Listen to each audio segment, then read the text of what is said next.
Private equity firms manage over $13 trillion globally, more than the GDP of every country on Earth except the US and China.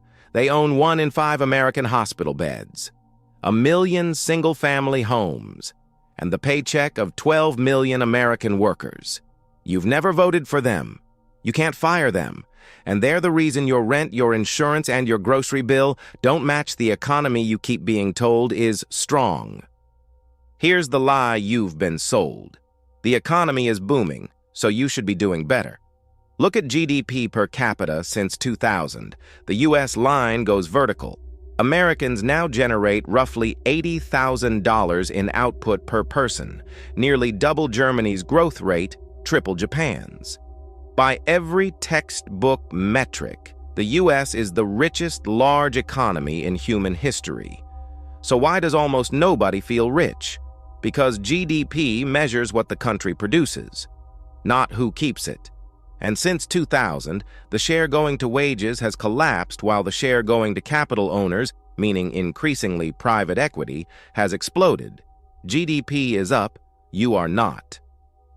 Now the counter-argument I hear every time. It's not private equity, it's inflation. Supply chains, Ukraine, the Fed. Watch this chart carefully. Inflation hit every developed country after 2020. Germany, France, the Netherlands. They all spiked. But here's what nobody tells you. In countries with stricter limits on financial buyouts of essential services, inflation came down and stayed down.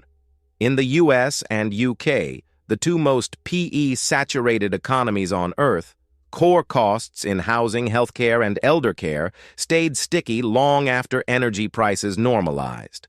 That's not supply chains. Supply chains fixed themselves in 2022. That's pricing power. When one PE firm owns 60% of dialysis clinics in your city, or every nursing home in 3 counties, they don't lower prices when costs fall. They pocket the spread. The inflation you're still paying in 2026 is rent extraction wearing an economics costume. Want to see the fuel that powers the takeover? This is domestic credit to the private sector. Basically, how much debt the financial system pumps into private companies. This is the oxygen private equity breathes. PE doesn't buy companies with its own money. It borrows 70 to 90% of every deal, then loads that debt onto the company it just bought. Look at the United States.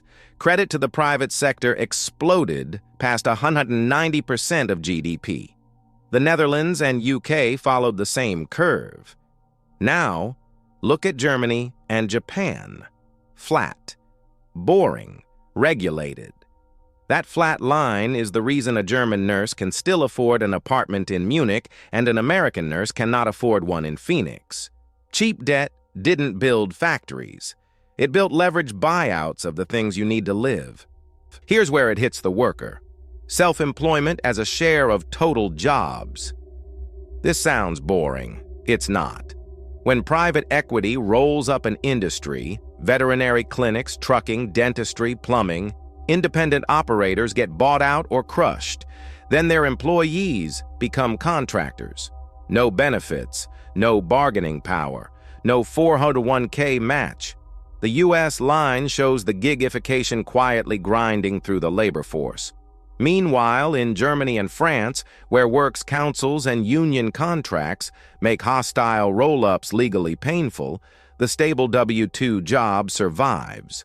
This isn't a changing nature of work. This is a deliberate reclassification of human beings from employees into expenses. A PE firm's first move after acquisition is firing 10 to 15% of staff and converting the rest to 1099s. The numbers don't lie. This is the chart that should end the debate. Healthcare spending per person. The United States spends over $12,000 per citizen on healthcare, more than double Germany, France, Japan, and the Netherlands. For worse outcomes, lower life expectancy, higher infant mortality. Why? Since 2010, private equity has bought 8% of U.S. hospitals, a third of emergency room staffing groups, and the majority of nursing homes. Studies in JAMA show mortality rates rise 10% in nursing homes after PE acquisition. Surprise medical bills exploded directly after PE bought up ER staffing. Every other rich country regulates this. We subsidize it. Americans aren't paying for health care. They're paying a financial layer that sits on top of health care and extracts a toll from every CT scan, every ambulance ride, every dying parent. So here's the verdict. The story that GDP measures prosperity is dead. The story that inflation is about supply chains is dead. The story that you're poorer because you spend too much on lattes is a joke. 5 charts, 1 pattern. In every country where private equity was allowed to buy housing, healthcare, and employers without limits, wages decoupled from growth, inflation stayed sticky, and ordinary life got unaffordable. In every country that said no, it didn't. Private equity is not investing in America. It is mortgaging America's hospitals, homes, and paychecks to pay dividends to a few thousand people you'll never meet. The $13 trillion they manage isn't capital being put to work. It's a claim ticket on your future income. And until voters learn the name of the industry doing this to them, nothing changes. If you want the economy explained with charts instead of vibes, subscribe.